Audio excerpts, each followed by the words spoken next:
Hey guys, so it's Sir bringing you another video. Now apologies for the late video, and also this is not an unranked diamond. University's just been busy, so I have had no time to record one for today. But I will say I recorded some earlier, so you will get one tomorrow and you will get one the next day. But I can just do this quick league discussion and upload it on the same day, where I can't do that with an unranked diamond. Anyway, if you're brand new to the channel, the past few weeks or months, you may have never even seen one of these, but this is the series that I take a topic, I rip it apart with my own opinions and experiences, and encourage you guys to join in the conversation in the comments section below. Now, today's topic we're going to be covering is ranked. It's a pretty broad topic, obviously, but the reason for it is in the comment section of Unranked Diamond, I'm seeing a lot of people be a bit confused of when do I start playing ranked? Is there any just general advice that you have? So I thought I'd just put this video together, like very quickly, probably about 10 minutes, just to throw a bit of wisdom at you guys, because, you know, I've played this game for 6 years. I've played ranked in every single season, season 1 to season 6. I do admit I only played 6 games in season 1, but that still kind of counts. You know, I've been diamond for many seasons. I've done it on multiple accounts on different servers, so I know a thing or two about solo queue. So the first thing to say is, a big question is what people ask is, you know, when do you know you're ready to play ranked? You know, you're a normal game player, you've just hit level 30, when should you go into ranked? Honestly, there are a few checklist items that I would have. Like, you could do it on a notepad on your computer, and once you've checked it off the list, then I'd say you're ready. So the first thing to say is runes. They are essential. If you go into ranked not having runes, you're putting yourself at an unnecessary disadvantage. You want to have as many advantages going into ranked, not disadvantages. So don't rush into it. Get some rune pages. Get rune pages for champions that you specifically play, and that will obviously help quite a lot. Now the next thing is knowledge. Obviously knowledge is a huge part of League of Legends.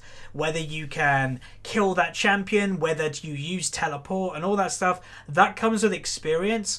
One bit of knowledge that you can get before you go into ranked without playing the game is knowing what every single champion does.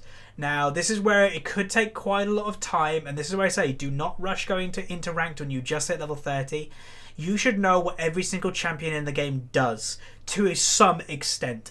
I'm not meaning their champion ability names, I'm not meaning anything like that. Basically, if I say to you, and if you could get a friend to quiz you, to say, okay, what does Mordekaiser's W do? And you could basically just say, okay, it's like an AoE shield that you can cast on another person that gives them resistances and does a little bit of damage in an AoE circle. If you can do that with all the champions in League, then that is a checklist of, like, or a tick on the checklist.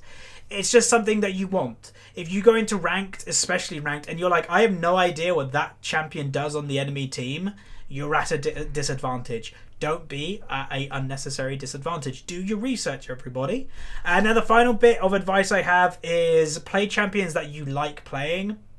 Not necessarily meta champions, but they are still strong. So for example, you know, in Diamond, when Echo Tank was a thing, all the top laners picked up Echo Tank because that's kind of how you like do well in Diamond. But if it's your first, you know, time playing ranked, just play a champion that you're very comfortable playing, that you're strong at playing. But it doesn't have to 100% be meta. Like, if you want to play Swain, for example, you really like Swain, go ahead and do it. He's not meta, but he's strong. And if you're good at him, all power to you. Now, and then another thing is don't play champions in their worst role. Example, Teemo technically is a marksman, but don't play Teemo in bot lane, play Teemo in top lane. My advice would actually be don't play Teemo at all, but whatever. But like Jarvan can be played top, middle, jungle, but his strongest role is jungle. If you like a champion, play a champion in its strongest role initially. Now my final bit of advice, and this is going to be fairly controversial, and you'll probably see in the next couple of days of Unranked Diamond why I'm saying this, don't be a one-trick pony. This is where my channel can differentiate from other YouTubers, and I don't mind that. That's what makes Huzzy Games. I'm different. I would advise not to be a one-trick pony, because even if you get to a decent rating with one champion, there may come a time that you have to play a different champion, or you may want to play a different champion, but you'll find that you probably really suck on everything else that you don't one-trick.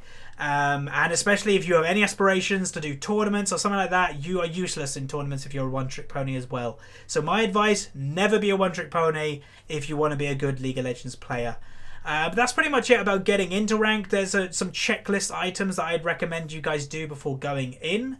And then I'd kind of explain just really quickly how ranked is different in attitude to normal games. So normal games, you know, leveling up and all that stuff, it's very casual, it's very fun from what I experience. And, you know, you're just there to play the game. You're in a normal game, you're all there just to learn. Yeah, you're trying to win, but there's no rating on the line. And this is what majority of people, I guess, get like a little bit of a hit from when they first enter ranked. Ranked is where tryhards play, where every single game you should be playing your best possible because there is rating on the line. And this is where the toxic community can come into play, because if you're losing the game, if you're playing bad, you are technically making other people's ratings also go down, not just yours. And that is why people are toxic. It's because, like, you know, the blame game comes out and all that stuff. So just let me prepare you into saying ranked is a lot more toxic than normals because there is rating on the line, which to me, it's why, again, I don't want to bring it all full circle, I don't want to make a big discussion about it, but it's why dynamic queue was really confusing to me, because majority of the player base, if you don't know this, majority of the player base don't play ranked. Majority of the player base play normal games, and the vast majority of people don't play ranked. So when they were like going, okay, majority of people are playing normals, that's fine, but then they're trying to make ranked a little bit more casual with dynamic queue, that confused me, because it's like, well, majority of the player base played normal games because they just want a casual experience. Even with dynamic queue now in, which has made it less competitive and stuff, it's still crazy toxic, it's still crazy competitive because people are wanting rating. Which is why I guess dynamic queue is a bit of a contradiction to the actual rating itself. But nonetheless, I just thought I'd say that just to prepare you, because you will get hit with a wave of toxicity. And my final message, leading on from that, is don't be the toxic person. Now, most of you sitting here probably are like, yeah, I'm not toxic or anything like that. Where it's actually kind of funny, majority of people who don't think that they're toxic are actually toxic to some degree. Don't be. You know, if you are known to be toxic, have a good think to yourself, have a good look in the mirror, and just be like, do I really want to be that guy? You know, whenever you watch my episodes or you watch my stream or anything like that, when you see a toxic person, or if you hear me talking about toxic people, like, I think toxic people are morons, flat out morons. That's it. Do you want to be known as one of those morons? Like, I don't know, maybe you do, maybe you don't, it's up to you. But don't be one of the toxic people. Try to be a good community member, not a bad community member. But there you go. I just thought I'd throw this bit of wisdom to you guys. Very quick video. Again, I apologise that it's not an unranked to diamond. But they are coming. I have recorded 2 to come out in the next couple of days. It will give me time basically to work on my university stuff. Yeah, that's going to be it for today's video. I will say one thing, and I'm probably going to make a separate video on the weekend about it. But I have completely rehauled my Patreon account. If you don't know what Patreon is, it's a website that you can kind of support me financially in order for me to do this as my job. If you want to go look, it'll be linked in the description and on the end screen. Basically, I'm not really giving any rewards out. I'm just having it there if you just want to help me do it for my job. Help support me for me to do it my job anyway. But that's going to be it. Thanks very much everybody for watching. Throw a like on the video if you liked it. Subscribe if you haven't, and I'll see you guys next time. See ya.